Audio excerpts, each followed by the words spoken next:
Good morning, all my cheesy friends out there in YouTube world, and today is going to be a day of teaching. What? You teach on this channel? My gosh! I try to, at least. Whether or not you people listen is a completely different situation. But I've been hearing lately, Amazon is so hard, it's impossible to do, or I sell on Amazon but I can never find anything, or why is this hard, or why is that hard? Anyway, what I'm getting at is the fact that I'm going to teach you some of your do's and your don'ts of Amazon, and give you some tips and things that I see that could really help you. First tip is check everywhere, right? I mean, I think that's I say that pretty often. Obviously, clearance is a great place to start. There is so much opportunity, usually, sometimes not, in these aisles. When you're new, scan everything. If you walked into a Walmart and only had an hour to check somewhere, while you may not come out with a lot, this will give you a great basis of somewhere to start. You just go up, pick it up, scan the back. That's where it's at, right? Pretty simple, pretty easy. It's not hard to do. You may come away with one thing, you may come away with three things. Better than not trying at all. I think that people think this is a silver platter situation. It's not. You got to do the work, you got to do the legwork. In my search right now, this is going to be a pass. My second tip on what not to do is do not scan full priced items. Again, all I hear is like, oh, all I look for is the clearance tag. And while that's great and dandy, that's the low-hanging fruit. Anybody can walk in, scan clearance, and potentially find profit. But with a real hidden, non-oversaturated listings exist, are going to be in the full priced items, especially things like wrestling figures, Funko stuff. I mean, there's just so much opportunity, but it takes the legwork that most people don't want to do. Why? Because people are lazy and want the silver platter. Amazon is not a silver platter. Get that in your head and it will service you very well. Now, this one's a little bit more Walmart specific sometimes, but could apply to like Target, is always check your end caps. So these are considered end caps, but especially the things on the side, because I can't tell you how many different times in a Walmart where I've been sourcing and employees just stash crap out of there because they don't have a place to put it on the shelf. And they'll put clearance stuff or stuff that's been marked down, and I found some absolute bangers this way. Another great thing to do starting out, especially if you're new to Amazon, groceries are replenished, and replenishables are a great momentum builder for your business. Now, I don't like glass. I used to do a lot of bubble wrapping in my beginning days, but yeah, definitely got ungated in grocery. And then spend a day or spend a few hours doing a section of one of these grocery aisles and find stuff that you can buy very easily. That's how a lot of us got started, and that's how a lot of us keep a good, steady, constant flow of money coming in. And now when you're doing replenishables like this, you're definitely gonna have to think about maybe your margins being a little bit lower than normal, but still a great spot for opportunity. Here's another great don't only source at just big box stores. Places like Walgreens, CVS, other small mom and pop, well, these aren't really mom and pop, but smaller places that aren't a big box store are great places to find hidden deals, stuff where people just don't go and look because they're lazy. One of my favorite things about Walgreens, you can just look by the tags. You can just peek down an aisle.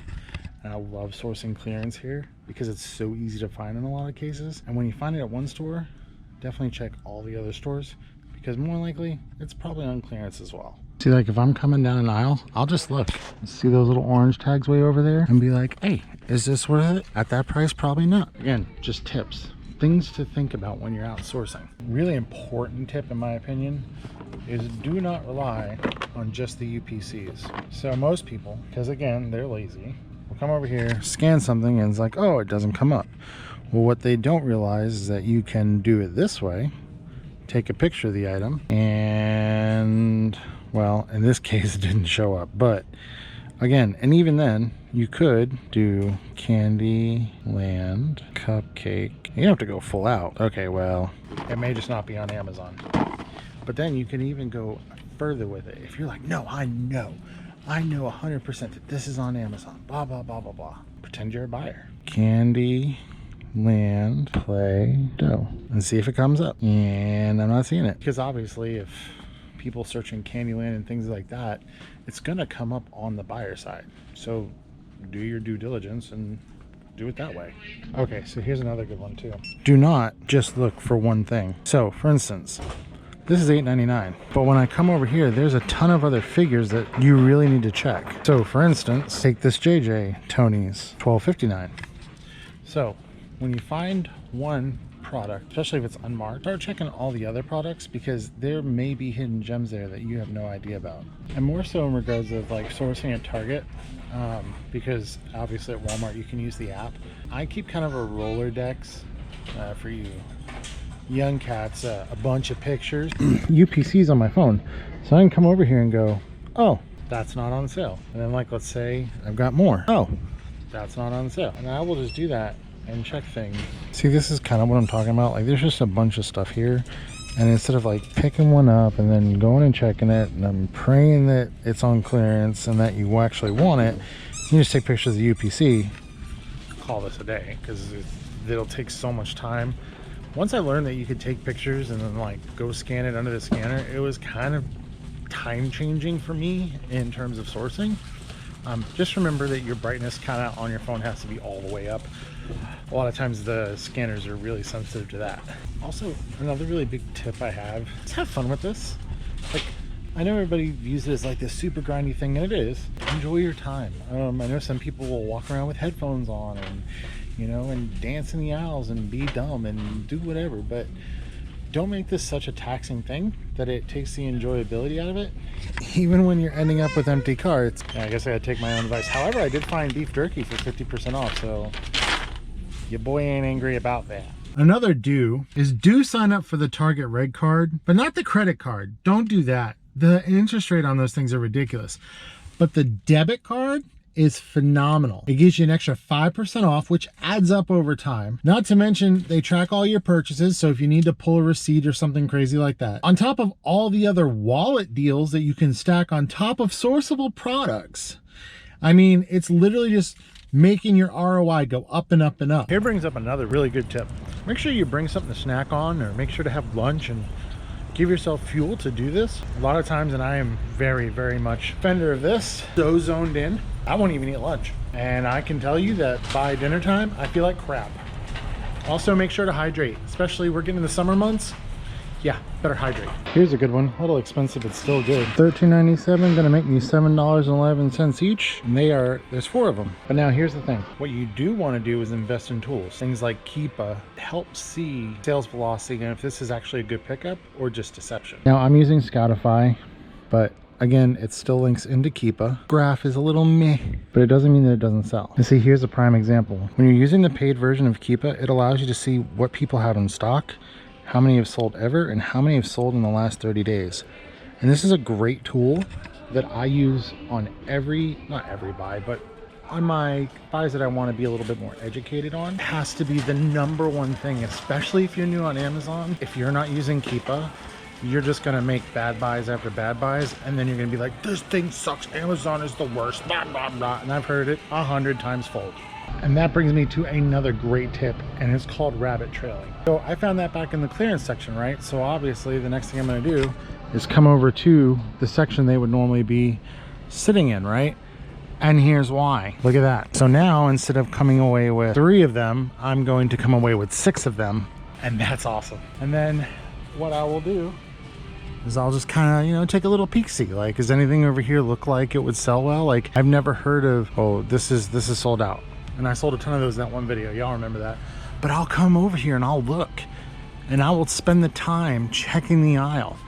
You know, I kind of know what's going to work and not work. But as a new seller, this is where you have to kind of do the legwork. Like, you would see this, like clearance. Like, that's not clearance, that's $1 off. But that doesn't mean to not check up and down here for more potential options. Like things like this. Again, it's only $1 off. So I'm not going to mess with any of this right now. But now I know it's here. Okay, here's another really cool tip. And this is a very Lowe's based tip. I wasn't sure that these were the same things, because if you notice, this item number is different from this item number, and this is whatever this says, and you know, Look, if you're just going fast, you're not really paying attention. Also, I could have paid attention seeing the 2CT, which is 2 count versus 3 count, which this is a 3 count, but I wasn't sure. So actually what I did was I went and pulled up the Lowe's app and I scanned it, and it says $19.98. By the way, a lot of times the Lowe's app and pricing are never accurate, but as you can see here, the model number 259 winner chicken dinner, and oh my goodness, this is a donkey one. It doesn't sell a ton. $4.27, making $25 on each of these. So looks like your boy's hitting the lighting lick today, which is good because Walmart and Target, the first two stops were, ooh.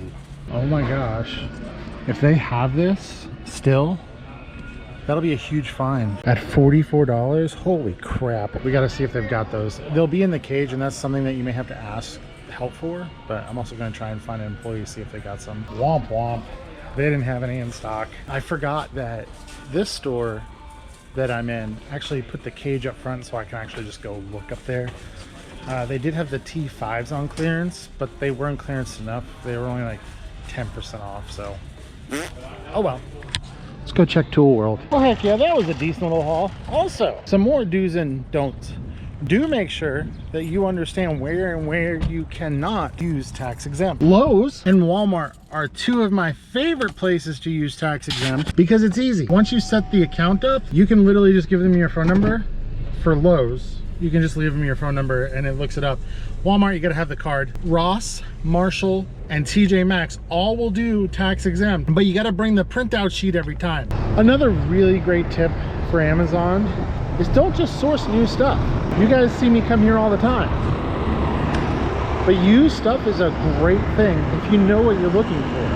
And obviously you have to test it and all that kind of fun stuff. Used media is a huge category for me. A lot of people will tell you, definitely be careful about sourcing at thrift stores, because if you ever have to prove authenticity, unfortunately, unless they itemize, which most don't, you're kind of going to be up the creek a little bit. Now, that's one of the things I like about this store is that they do itemized receipts, so I can prove authenticity. Sourcing media is like the common stuff that you would think would sell, like Lion King 2 or Purple Rain, or, you know, Mickey's Christmas Carol. Things that you can potentially even find on like major streaming sites are generally the ones to avoid. Not always, but in a lot of cases. But the weird stuff like Southbounders, I don't know, I've never even heard of this, but it's sealed. And this is where you use Keep It to see, will it actually sell, or will it just sit in your inventory and then get sent back to you? And you can see that it's never sold any. Like, and this is why I harp so hard on tools, because tools are so important in this game and will make or break you. Now granted, I know this is an outlier thing, but especially at this store, one of the things that I love to source is like accessories. So for example, this official 3DS Amiibo reader, you're like, well, why is that good? Rank is phenomenal, and look at that. That's for the used price. And there's not a ton of people on here. That's just money all day long. But I mean, it's not just that. Like, there's controllers and things like that, and you can find these things out at yard sales and other places that you might be outsourcing. Keep an eye out, look them up, take the time, and then you just get in this repetition of, oh, I'm looking for this particular thing or these particular things that I know selling used is great. Oh, this is a super phenomenal find. Game Genie for the SNES, $7.95.